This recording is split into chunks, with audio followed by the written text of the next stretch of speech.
अस्सलातु वस्सलामु अला सय्यिदिल अंबिया वल मुरसलीन अम्मा बाद फ़अऊज़ु बिल्लाहि मिनश शैतानिर रजीम बिस्मिल्लाहिर रहमानिर रहीम मा कान मुहम्मदुन अबा अहदिम मिर रिजालिकुम वलाकिन रसूलल्लाहि व ख़ातमन नबिय्यीन व कान अल्लाहु बिकुल्लि शैइन अलीमा।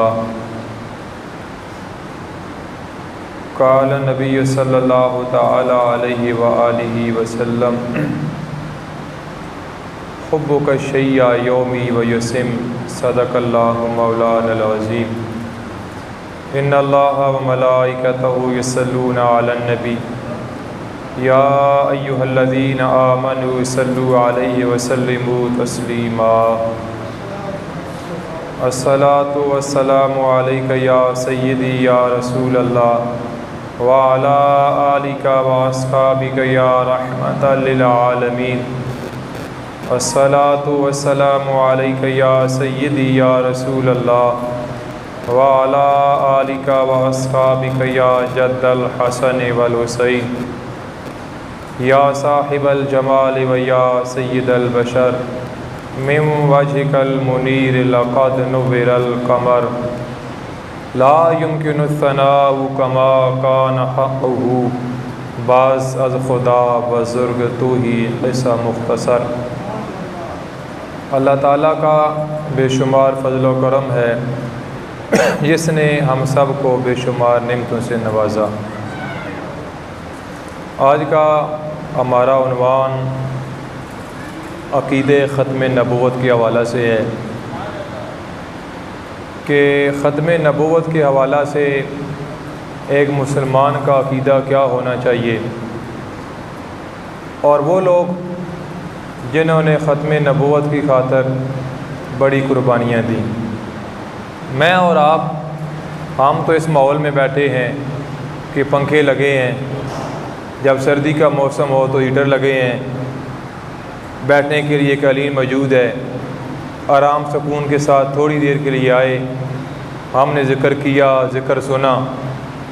और कुछ लोग तो बिल्कुल आखिरी टाइम आकर 2 जुम्मे के फ़र्ज़ अदा किए और ना सुनते हैं, ना नवाफ़िल, ना इज्तिमाई दुआ। वो 2 फ़र्ज़ पढ़ के ये समझते हैं कि अल्लाह पर हमने माज़अल्लाह एहसान किया है। यानी जो बंदा 5 वक्त का नमाज़ी है वो ये समझता है कि मैं नमाज़ी हूँ, शायद मैं बड़ा नेक हूँ। नमाज़ी होना कोई इतना बड़ा कमाल नहीं है। ये तो 5 नमाज़ें फ़र्ज़ हैं जो किसी हाल में माफ़ नहीं हैं। मतलब ये है बात अर्ज़ करने का कि नबी करीम सल्लल्लाहु ताला अलैहि वसल्लम ने ख़ुद अपनी ख़त्म नबूवत पे आका अलैहिस्सलातु वस्सलाम ने गवाही पेश की। इमाम बुखारी रहमतुल्लाह ताला अलैह ने लिखा, बहुत ही खूबसूरत हदीस, नबी करीम सल्लल्लाहु ताला अलैहि वसल्लम ने फ़रमाया कि मेरी मिसाल ऐसे है जैसे कोई बंदा एक मकान, एक इमारत बड़ी खूबसूरत वो तैयार करे और कोने में एक ईंट की वो जगह छोड़ दे। तो आका अलैहिस्सलातु वस्सलाम ने फ़रमाया इसी तरह अल्लाह ताला ने कसर नबूवत ख़ुद तमीर किया और एक ईंट की जगह छोड़ दी।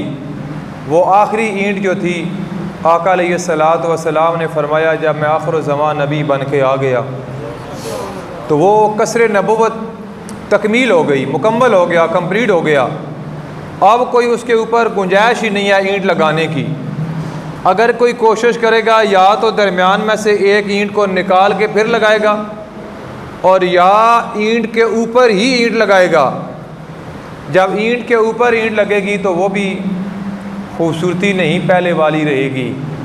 अगर आप ईंट को निकाल के भी लगाएंगे तो अल्लाह तबारक व तआला ने जो कसर नबूवत तमीर किया है, अल्लाह ताला ख़ुद मुआफ़ज़ है। अल्लाह नहीं चाहता कोई ईंट निकाल के ईंट को लगाए या ईंट के ऊपर ईंट को लगाया जाए।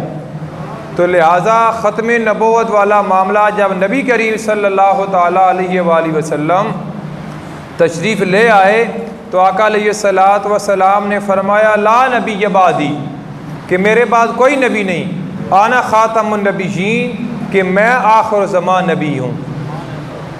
अब नबी करीम सल्लल्लाहु ताला अलैहि वसल्लम ने फरमा दिया, अब बेशुमार वाक़यात हैं नमूस रिसालत पे, ख़त्म नबूवत पे, कि बंदा एक एक को बयान करे तो शायद मैं कहता हूँ कि इतना टाइम ही नहीं है। हम तो बरकत के लिए सिर्फ ताकि लोगों में अवेयरनेस पैदा हो, इनको पता हो कि अक़ीदा ख़त्म नबूवत है क्या। वो जो रट्टी रटाई चीज़ें हम बचपन से सुनते आ रहे हैं, हमारी कोशिश ये होती है कि मैंने पहले भी एक बार कहा था कि लोग प्रोफेसर साहब बयान करते हैं कि हज़रत अलकमा रज़ी अल्लाह ताला अन्हु का वाक़या मिंबरों पे बैठ के बयान करते हैं कि वो सहाबी रसूल थे, तो माँ उनके ऊपर नाराज़ थी और आखिरी वक्त आ गया, उनकी ज़बान पे कलमा जारी नहीं हो रहा था। सहाबा किराम ने बड़ी कोशिश की और नबी करीम सल्लल्लाहु ताला अलैहि वसल्लम ख़ुद तशरीफ़ ले गए और आपकी ज़बान पर कलमा जारी नहीं हुआ। तो मैं कहता हूँ कि यार आप कैसी बात करते हो कि हो सहाबी रसूल और हो वलदैन का नाफरमान, ये हो ही नहीं सकता। ये मन घड़त बात है, ये किसी किताब में रिवायत नहीं है, कोई हदीस नहीं है। अगर किसी के पास है तो हमें दिखाए, हम रुजू कर लेंगे।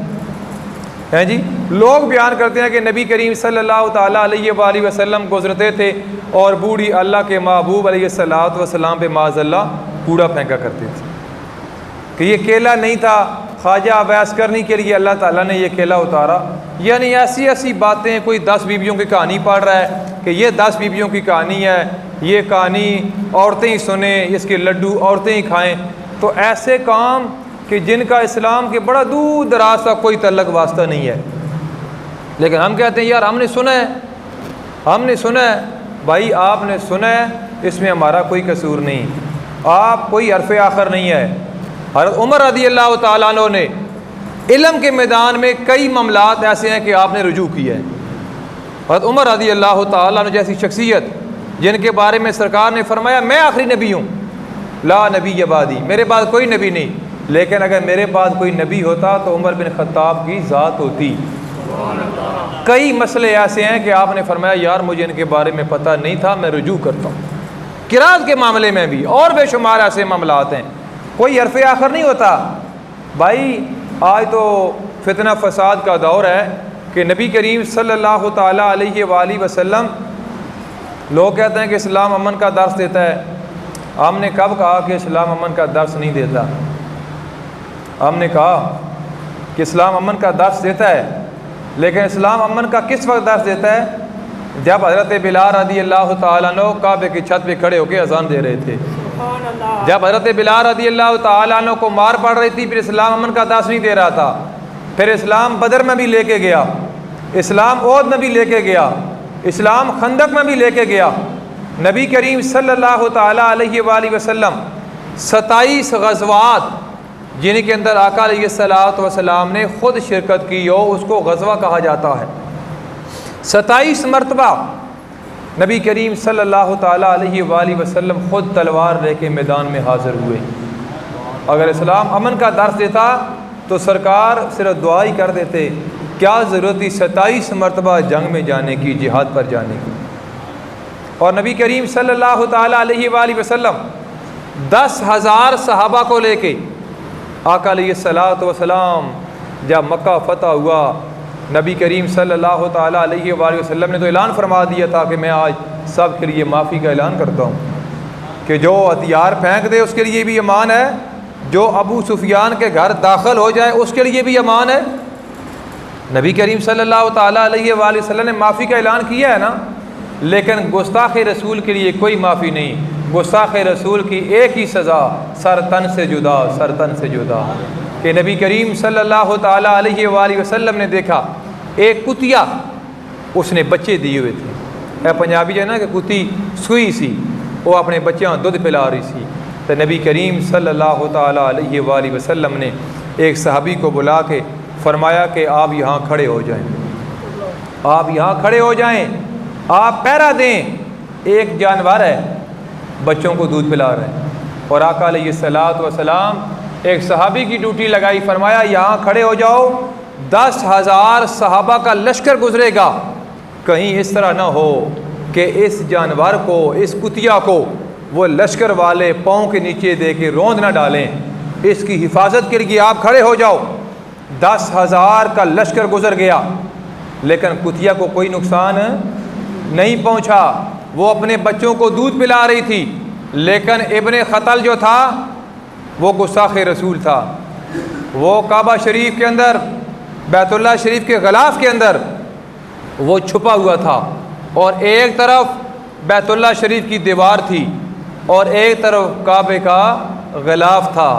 अब उलमा ने लिखा, आपने सुना, सैकड़ों बार सुना कि हरम पाक के अंदर तो शिकार की इजाज़त भी नहीं है।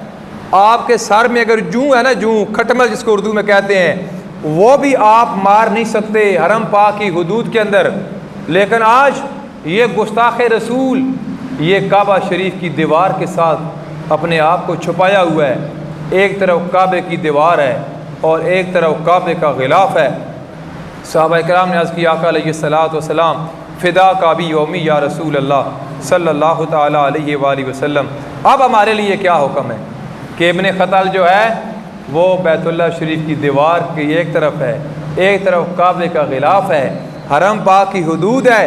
अब फरमाओ हम क्या करें? तो नबी पाक सल्लल्लाहु ताला अलैहि वसल्लम ने फरमाया, उक़्तुलू हो, इसको इसी जगह पर, इसी मकाम पे कत्ल कर दो, इसका सर तन से जुदा कर दो, इस वजह से कि गुस्ताख़ रसूल की एक ही सज़ा, सर तन से जुदा, सर तन से जुदा। कि एक तरफ कुतिया है और जानवर है, अपने बच्चों को दूध पिला रही है, और नबी करीम सल्लल्लाहु ताला अलैहि वसल्लम उसकी हिफाजत के लिए अपने ग़ुलाम की ड्यूटी लगा दी। और एक तरफ इंसान है, अशरफुल मखलूक़ात है इंसान, लेकिन काबे के ग़िलाफ़ के अंदर छुपा हुआ है। एक तरफ काबे का ग़िलाफ़ है और एक तरफ काबा की दीवार है। और सरकार ने फरमाया उक़्तुलू, ये नहीं फरमाया इसे हाथों कढो तो हरम पाक जो बाहर ले आओ, इसे फिर सिर ला दो। फरमाया नहीं नहीं, इस हाल ही, इस मकाम ते ही फरमाया कि इसका सर कलम कर दो। अब बात समझ आई कि गुस्ताख़ रसूल का मामला क्या होता है। और उमर बिन ख़त्ताब रज़ियल्लाहु ताला अन्हु का आपने वाक़या सैकड़ों बार सुना कि एक मुनाफिक और एक यहूदी का झगड़ा होता है, तो वो सबसे पहले नबी करीम सल्लल्लाहु ताला अलैहि वसल्लम की बारगाह के अंदर फ़ैसला कराने के लिए हाज़िर होते हैं। ये नमूस रिसालत का मामला है। और आका अलैहिस्सलातु वस्सलाम ने दोनों के बयानात को सुना और सरकार ने फ़ैसला यहूदी के हक़ में कर दिया। वो बशर नामी जो मुनाफिक था वो कहने लगा मैं नहीं मानता, और उमर के पास जाते हैं। उसने कहा जब फ़ैसला बड़ी अदालत में हो जाए तो फिर छोटी अदालत में रुजू करने का कोई मकसद नहीं रहता। जब उसने इसरार किया, उसने कहा चलो उमर पाक के चले जाते हैं, फ़ैसला करा लेते हैं। हज़रत उमर रज़ियल्लाहु ताला अन्हु के दरवाज़े पे की दस्तक दी, मन दक्कल बाब, कौन है कि आपसे फ़ैसला कराने के लिए आए हैं। आपने पूछा क्या हुआ? उस यहूदी ने कहा कि ये अब मुनाफिक था लेकिन ज़ाहिरन कलमा तो पढ़ता था ना, ला इलाहा इल्लल्लाह मुहम्मद रसूलुल्लाह तो पढ़ता था। एक तरफ यहूदी है, उसने कहा उमर पाक सुने, ये फ़ैसला आपके नबी अलैहिस्सलातु वस्सलाम ने हमारा मुकदमा सुनने के बाद मेरे हक़ में कर दिया है, लेकिन ये नहीं मानता। तो उमर पाक ने क्या फरमाया, रुक जाओ मैं फ़ैसला करता हूँ।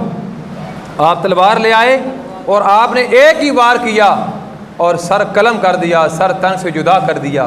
और आपने फरमाया जो फ़ैसला नबी पाक सल्लल्लाहु ताला अलैहि वसल्लम का नहीं मानता, उसका फ़ैसला उमर बिन ख़त्ताब की तलवार करती है। 72 जंगें हुई हैं टोटल मिला के नबी करीम सल्लल्लाहु ताला अलैहि वसल्लम की ज़हरी हयात में। और पता है कितने सहाबा शहीद हुए? 259 टोटल सहाबा कितने शहीद हुए? बोलिए 259, 259। आका अलैहिस्सलातु वस्सलाम के कंपेनियन, आपके सहाबा जो जामे शहादत नोश कर गए, 72 जंगें हुई टोटल, और उनमें 259 सहाबा शहीद हो रहे हैं। आप अगर एस्टीमेट लगाएं तो हर जंग में एक भी नहीं बनता, इतने कम सहाबा शहीद हुए। लेकिन जब नबी करीम सल्लल्लाहु ताला अलैहि वसल्लम का विसाल हो गया, आका अलैहिस्सलातु वस्सलाम का विसाल हो गया, एक तो आपने वाक़या सुना कि मुसलमा कज़ाब जो था, ये आका अलैहिस्सलातु वस्सलाम की ज़हरी हयात के अंदर ही उसने नबूवत का ऐलान कर दिया था। और आका अलैहिस्सलातु वस्सलाम ने फरमाया कि मेरे बाद 30 कज़्ज़ाब होंगे, 30 जो दावा करेंगे कि हम नबी हैं, लेकिन फरमाया ला नबी बादी, मेरे बाद कोई नबी नहीं, आना ख़ातमुन नबीयीन, मैं आखिर ज़मान नबी हूँ। इस तरह ही है ना। अबू बकर सिद्दीक़ रज़ी अल्लाह तआला अन्हु ने एक कानून बनाया था अपने दौरे खिलाफत में। बड़े इख्तिसार के साथ मैं बात कर रहा हूँ, शायद मेरे पास 20 मिनट रह गए हों। आपने फरमाया कि इस तरह करते हैं, जो सहाबा किराम बदर में शरीक हुए थे ना जंग में, उनको आज के बाद इजाज़त नहीं है कि वो जंग के अंदर जाएं, वो जंग के अंदर शिरकत करें। बुज़ुर्ग हैं, अब काफ़ी उम्र हो गई है उनकी, उनको हम तबरक के तौर पे रखेंगे, बरकत के लिए उनकी ज़ियारत करेंगे, उनके साथ मुसाफ़ा करेंगे, उनके साथ मुआरका करेंगे। ये आपने कानून बनाया। लेकिन जब जंग यमामा हुई तो आपने अपना बनाया हुआ कानून तोड़ दिया। आपने फरमाया पहले मेरा ऐलान यह था कि कोई बदरी साहबी आज के बाद जंग में शरीक नहीं होगा, शिरकत नहीं करेगा। एज ए तबरक के तौर पर हम उनका दीदार करेंगे, उनको रखेंगे। लेकिन अब मामला आ गया अकीदे ख़त्म नबूवत का। अब ख़त्म नबूवत का मामला आ गया, एहसास मामला आ गया, तो मैं अपना बनाया हुआ कानून तोड़ देता हूँ। अब मेरा ऐलान ये है कि कोई बदरी हो या गैर बदरी हो, सबको जंग यमामा पे जाना होगा। अब सारे गए तो जंग यमामा में जो सहाबा किराम शहीद हुए कितने हुए? 1200 सहाबा किराम रिदवानुल्लाह ताला अलैहिम अजमाइन शहीद हुए। टोटल 72 जंगों में कितने शहीद हुए थे? 259। अब जंग यमामा में कितने शहीद हो रहे हैं? 1200 सहाबा 1200। अब इनमें 700 सहाबा किराम वो थे जो हाफिज़ कुरान थे, जो कारी कुरान थे। 700 सहाबा ऐसे शहीद हो गए जंग यमामा में जो हाफिज़ कुरान थे, कारी कुरान थे। तो हज़रत उमर रज़ी अल्लाह तआला अन्हु हाज़िर हुए, अर्ज़ करने लगे बकर सिद्दीक़ रज़ी अल्लाह तआला अन्हु से कि अबू बकर 700 सहाबा हाफिज़ कुरान, कारी कुरान शहीद हो चुके हैं। टोटल 1200 सहाबा शहीद हुए। एक मेरी छोटी सी गुजारिश है, एक मसला ये है कि आप इस तरह करो कि कुरान पाक को किताबी शक्ल दे दो। ये ना हो कि इस तरह सारे सहाबा किराम शहीद हो जाएं तो बाद में जो आने वाले लोग हैं वो कुरान पाक से महरूम हो जाएंगे। अबू बकर सिद्दीक़ रज़ी अल्लाह तआला अन्हु ने पहले तो इनकार कर दिया, फरमाया कि वो काम मैं नहीं कर सकता जो आका अलैहिस्सलातु वस्सलाम ने नहीं किया। जब ज़्यादा इसरार किया तो फिर आपने ड्यूटी लगाई। हज़रत ज़ैद रज़ी अल्लाह तआला अन्हु की भी आप फरमाते हैं यार बड़े बड़े मुश्किल काम मैंने ज़िंदगी के अंदर किए, लेकिन जब मेरी ड्यूटी ये लगाई गई तो मैं समझता हूँ इससे मुश्किल काम मुझे कोई नज़र नहीं आया कि ये बड़ा मुश्किल काम था। लेकिन ये जो किताब अल्लाह का कुरान लारैब किताब, ला शक फ़ी हाज़िल किताब, कि इस किताब में शक की गुंजाइश नहीं है, अगर आप तक और मुझ तक पहुँची है तो आपको और मुझे कहना पड़ेगा ये फ़िज़ान सिद्दीक़ अकबर रज़ी अल्लाह तआला अन्हु है कि बकर सिद्दीक़ रज़ी अल्लाह तआला अन्हु का और हज़रत उमर बिन ख़त्ताब रज़ी अल्लाह तआला अन्हु का फ़िज़ान है जो इस उम्मत तक अल्लाह का कुरान पहुँचा है। अब दोनों तरफ से नारा लग रहा था, नारे तकबीर, अल्लाह अकबर। ये तो सारे लाने हैं ना, क्या ख्याल है? वो अल्लाह अकबर सारे लाने हैं ना। उधरों भी नारा, नारे तकबीर, इधर से भी जंग यमामा में नारे तकबीर। अब पता कोई नहीं है कि अपना कौन सा है और बेगाना कौन सा है। लाज़मी बात है कोई फ़र्क तो हो ना, कोई निशानी तो हो। अबू बकर सिद्दीक़ रज़ी अल्लाह तआला अन्हु ने फरमाया ये ख़त्म नबूवत की जंग थी, ये नमूस रिसालत का मामला था। फरमाया जंग यमामा में हर तरफ नारे तकबीर लग रहा है और मैं बकर सिद्दीक़ ऐलान करता हूँ जो सहाबा इकराम हो, जो ताबीईन हो, जो हमारा लश्कर है, आपके मुकाबले में लश्कर 40,000 का था कि वो भी नारा लगा रहे हैं नारे तकबीर, यहाँ से भी सदा बुलंद हो रही है नारे तकबीर। तो आपने फरमाया इस तरह करो कि या रसूल अल्लाह का नारा लगाओ। जो या रसूल अल्लाह का नारा लगाएगा पता चल जाएगा ये हमारा है, और जो या रसूल अल्लाह का मुनकर होगा वो हमारा नहीं, वो बेगाना है। अल्लाह अकबर,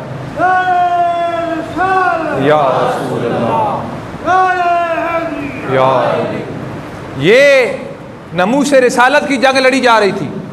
1200 सहाबा इकराम रिदवानुल्लाह ताला अलैहिम अजमाइन जंग यमामा में शहीद हुए, 1200।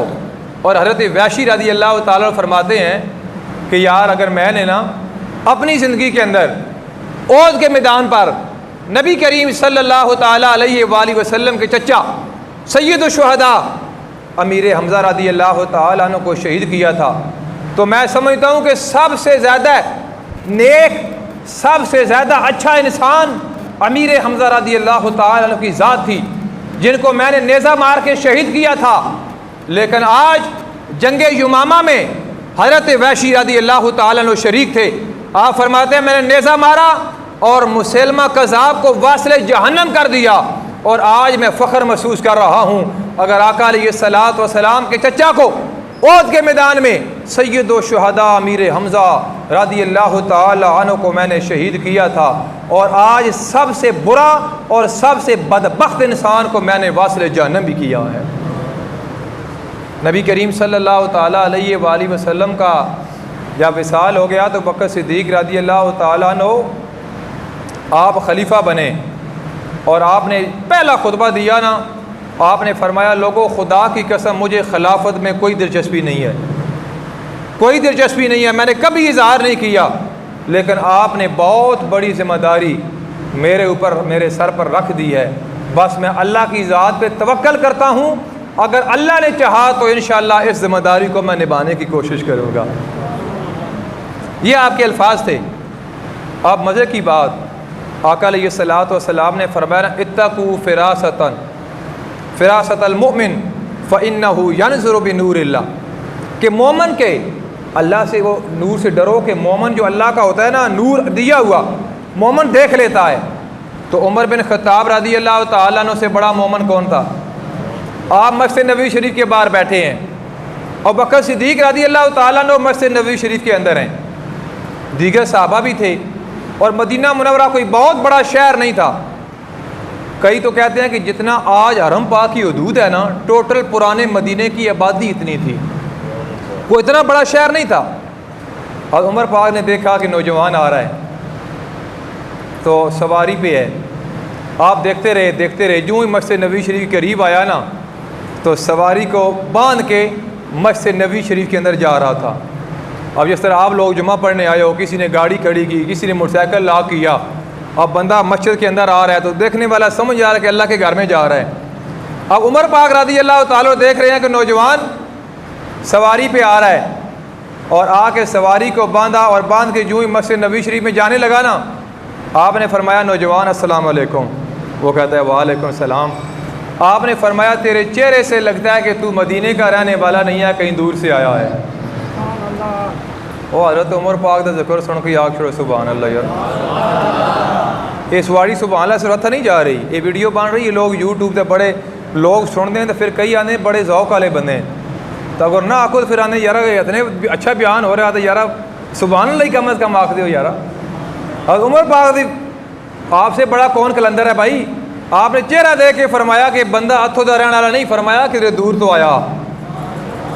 तो नौजवान कहने लगा जी हुजूर मैं यमन से आया हूँ, मैं यहाँ मदीने का रहने वाला नहीं हूँ। आपने फरमाया अच्छा, मैंने एक वाक़या सुना है यमन के अंदर कि एक कज़ाब, असवद कज़ाब ने नबुव्वत का ऐलान किया है, और अबू मुस्लिम खुलानी नौजवान था, उसने कहा तेरी नबुव्वत को मैं नहीं मानता। उसने कहा अच्छा फिर आग जलाओ। आग को जलाया गया, उस नौजवान को शहर यमन में जलती हुई आग के अंदर डाला गया। वो नौजवान पूरा दिन आग के अंदर रहा, लेकिन आग ने उसके जिस्म पे कोई असर ही नहीं किया।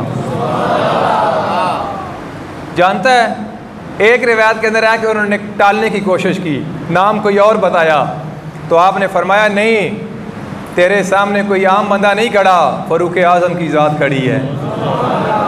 आपने फरमाया मेरा इल्म तो ये कहता है कि जिस शख्स को आग के अंदर झूठे नबी कज़ाब ने, असवद ने डाला है, वो कोई और नहीं है, वो तो वही नौजवान लगता है जिसने अभी थोड़ी देर पहले मेरे साथ हाथ मिलाया है। तो मुस्कुरा पड़ा, आंखों में आंसू आ गए। कहने लगे उमर पाक आपका इल्म क्या जाने, मैं आपके इल्म पे कुर्बान। वाकई वो कोई और नौजवान नहीं है, वो शहर यमन का रहने वाला मैं ही था। जब असवद ने ऐलान किया कि मैं नबी हूँ तो मैंने कहा तेरी नबूवत को मैं नहीं मानता। उसने आग जलाई और ग़ुलामों को कहा इसको आग के अंदर डालो, और पूरा दिन मैं आग के अंदर रहा और आग ने मेरे ऊपर असर नहीं किया। जब उस नौजवान ने यह कहा तो उमर बिन खत्ताब रज़ी अल्लाह तआला अन्हु आगे बढ़े। आपने अबू मुस्लिम खुलानी के चेहरे पे बोसा दिया, पेशानी को चूमा, हाथों को चूमा, फिर दुआ के लिए हाथ उठाए, या अल्लाह मैं तेरा शुक्र अदा करता हूँ कि उमर को मरने से पहले पहले तूने उस बंदे का दीदार करा दिया जिस बंदे ने हज़रत इब्राहीम अलैहिस्सलाम की याद ताज़ा कर दी कि हज़रत इब्राहीम खलीलुल्लाह को आग के अंदर डाला गया था तो तूने हुक्म दिया था कुलना या नारुकूनी बरदम व सलामन अला इब्राहीम। आज अबू मुस्लिम खुलानी को शहर यमन में झूठे नबी ने आग के अंदर डाला तो या अल्लाह तेरे हुक्म से आग ने असर नहीं किया। मैं तेरा शुक्र अदा करता हूँ कि तूने मुझे ऐसे बंदे की ज़ियारत करा दी है। बात यहाँ ख़त्म नहीं हुई। उमर पाक रज़ी अल्लाह तआला अन्हु, मेरे सिर्फ 10 मिनट रह गए हैं, बात बड़ी लंबी थी लेकिन बात शायद मैं आपके सामने इतनी न कर सकूं। आपने हाथ पकड़ा, पकड़ के मस्जिद नबी शरीफ के अंदर ले गए। अबू बकर सिद्दीक़ रज़ी अल्लाह तआला अन्हु बैठे हुए थे, दरमियान में जाके बिठाया, ताबी हैं ये, दरमियान में बिठा के उमर पाक एक तरफ बैठ गए। अब एक तरफ बकर सिद्दीक़ रज़ी अल्लाह तआला की ज़ात है और एक तरफ फ़ारूक आज़म है। आपने फरमाया बकर इनसे पूछो ना, एक बार ये वाक़या फिर सुनाए कि कैसे इनको आग के अंदर डाला गया और आग ने इनके जिस्म पर असर ही नहीं किया। उन्हें सारा वाक़या सुनाया। एक रिवायत के अंदर आता है आपने फरमाया नहीं बिलाल, पूरे मदीने के अंदर ऐलान करो और सारे लोग मस्जिद के अंदर जमा हो जाओ। इस तरह मजमा बन गया। जब उन्होंने वाक़या बयान किया, वाक़या बयान करने के बाद आपने कहा कि आप दुआ करें, आप दुआ करें। महफ़िल के बाद जिस तरह की इख्तितामी दुआ होती है तो वो कहने लगे इस तरह करो कि बकर सिद्दीक़ रज़ी अल्लाह तआला अन्हु आपका मकाम बड़ा है, आप दुआ फरमाएं, या उमर पाक आप मेरे इस तरह बैठे हो, आप दुआ करें इख्तिताम पर।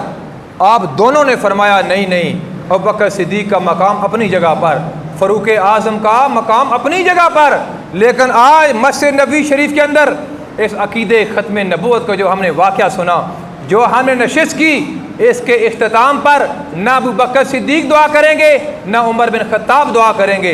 अगर कोई दुआ करेगा तो अबू मुस्लिम खुलानी करेगा जिसने आग के अंदर छलांग लगाई, आग के अंदर डाला गया और जिसके जिस्म पर आग ने असर ही नहीं किया। ये है अक़ीदे ख़त्म नबूवत। लेकिन मैं बड़े इख्तिसार के साथ आपको लेके आ रहा हूँ। आपने कई बार सुना कि नबी करीम सल्लल्लाहु ताला अलैहि वसल्लम की जब गुस्ताखी हुई तो गाज़ी उल-दीन शहीद रहमतुल्लाह ताला अलैह 1929 में आपकी शहादत है और आपने एक कारनामा सर अंजाम दिया। गुस्ताख़ रसूल को आपने वासिल जहन्नम किया और अंग्रेज़ों ने जब आपको मियाँ वाली जेल के अंदर बंद कर दिया, आपकी वालदा की मुलाकात के लिए आँखों में आंसू आ गए। आपने फरमाया अम्मा अगर रोना है तो आज के बाद मैं तेरे साथ मुलाकात नहीं करूँगा, तू अपने मुकद्दर पे नाज कर। अल्लाह ताला ने कितनी माओं को बेटे दिए, किसी का बेटा रोड हादसे में मर गया, किसी का बेटा सांप ने डसा तो वो मर गया, किसी के बेटे को बुखार हुआ तो वो मर गया। तेरा बेटा कितना खुश नसीब है जो नमूस रिसालत पे अपनी जान कुर्बान कर रहा है। जो लोग बीमार होते थे वो गाज़ी उल-दीन शहीद रहमतुल्लाह ताला अलैह के कमरे के बाहर जो पानी का घड़ा पड़ा हुआ था उस घड़े से पानी पीते थे, अल्लाह ताला शिफा अता कर देता था। ये दरोगा जेल खुद कहता है, आप तारीख पढ़ें, वो कहता है एक दिन मैंने खुद देखा कि गाज़ी उल-दीन शहीद रहमतुल्लाह ताला अलैह आपके कमरा जो है उसके ताला लगा हुआ है, दरवाजे बंद हैं, और एक मरतबा मैंने देखा कि कमरा जो सारा रोशन हो गया तो मैं समझा कि शायद गाज़ी उल-दीन ने अपने आप को आग लगा ली, लेकिन मैंने देखा कि कमरे के अंदर नूर ही नूर था, लेकिन कमरे के अंदर कोई बंदा नहीं।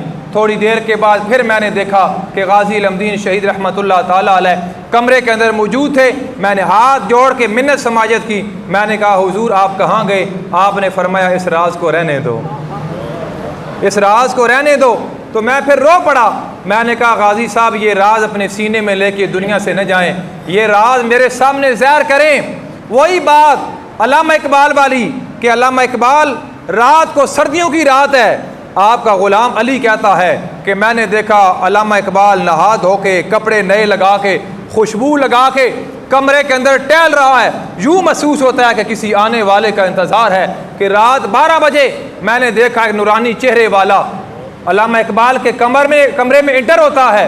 अल्लामा इकबाल कमरे का दरवाज़ा बंद कर देता है। सर्दियाँ रात 12 बजे गुजर चुके हैं। तो मुझे इकबाल कहता है जाओ यार बाहर से लस्सी का प्याला ले आओ।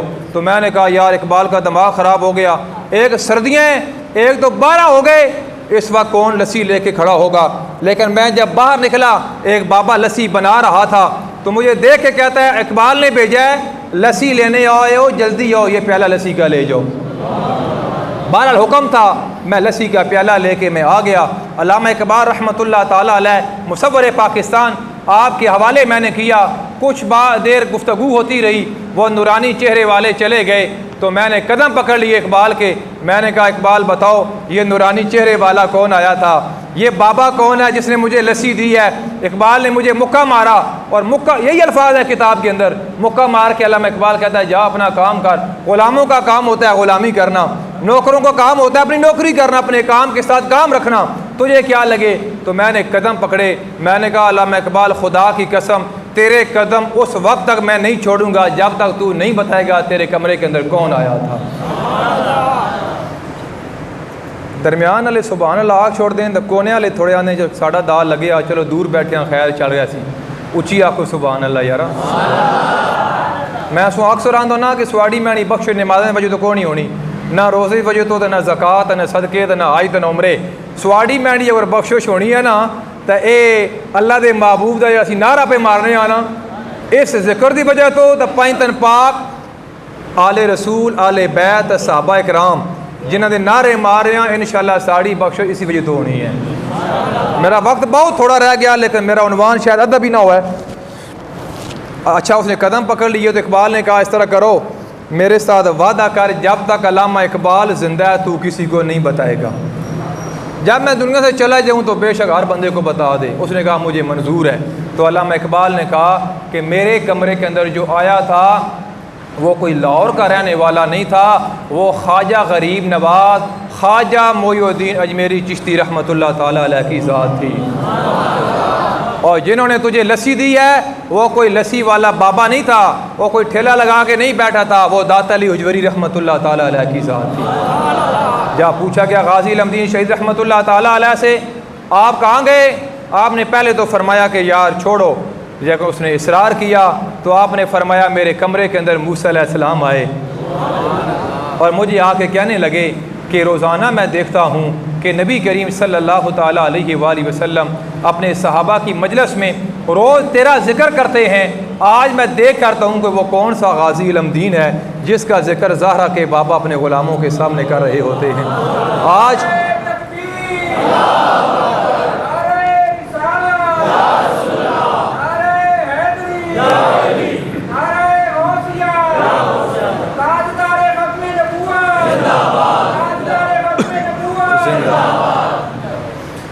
और मैं अकेला नहीं आया, मेरे साथ मौला मुश्तक शाह भी आए हैं। मौला अली और हज़रत मूसा अलैहिस्सलाम मियाँ वाली जेल में आए और आके गाजी लमदीन शहीद को उठाया। मौला अली ने कांधों पे उठा के शहर मदीना मुनव्वरा ले गए। नबी पाक सल्लल्लाहु ताला अलैहि वसल्लम बैठे हैं, सहाबा इकराम बैठे हैं। सरकार ने फरमाया लमदीन अगर आज़ादी चाहते हो तो मौला अली आपको ले आए हैं, आप हमेशा के लिए आज़ाद हो। अगर मेरे नाम पे झूठा लेना चाहते हो तो फिर ले लो, क़यामत की सुबह तक हर बंदा जो नाम लेगा आपका नाम बड़े एहतराम के साथ लेगा। आज की अल्लाह के महबूब पहले तो मैंने आपका जलवा नहीं देखा था, अब तो आपने अपना जलवा दिखाया है। गाजी लमदीन शहीद रहमतुल्लाह ताला अलैह जेल में है। एक रिवायत में पीर जमात अली शाह का जिक्र आता है, अल्लाह के वली का जिक्र आता है। आप जब गए और आपने सूरह यूसुफ की तिलावत की और गाजी इल्मदीन शहीद रहमतुल्लाह ताला अलैह न हाफिज थे, न कारी थे, न मौलवी थे। आपने कुरान पाक नाजरा भी नहीं पढ़ा हुआ था। 18 साल आपकी उम्र थी जब शाह जी बुढ़ापे की वजह से ज़बर थी तो आपने ज़ेर पढ़ दी। तो गाजी साहब ने टोका, गाजी साहब ने कहा शाह जी यहाँ पे ज़ेर नहीं है, यहाँ पे ज़बर है। ज़बर थी तो ज़ेर पढ़ दी ना, बुढ़ापे की ज़बान लड़खड़ा गई।